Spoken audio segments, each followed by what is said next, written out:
এর সংজ্ঞাটা হচ্ছে যে চতুর্ভুজের বিপরীত বাহুগুলো সমান কিন্তু কোনো কোনোই সমকোণ নয়। তাহলে বিপরীত দুটো বাহু সমান হবে এবং কোনো কোনোই সমকোণ হবে না। যেহেতু সমকোণ না, আমাদের সমকোণ আঁকতে হবে না।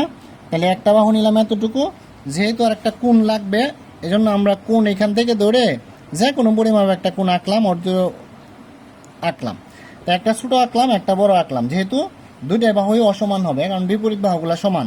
তাহলে এখন এই যে বাহুটা আছে, এই বাহু বড় বাহু যেটা আছে ওটার সমান করে এখান থেকে ধরে মাপ নিলাম, নেওয়ার পরে এই বিন্দুতে নিয়ে ওইখান থেকে ধরে এই পাশে একটা বৃত্তচাপ আঁকবো এবং এখানে যে মাপটা দেওয়া আছে এই মাপটা সুন্দর করে মাপটা নিব, নেওয়ার পরে এই পাশ থেকে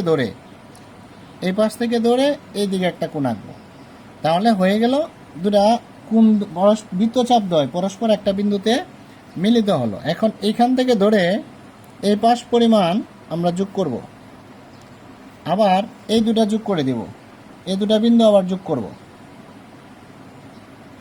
যোগ করার পরে এটা হয়ে গেছে এ বি সি ডি ধরে নিলাম। তাহলে এ বি সি ডি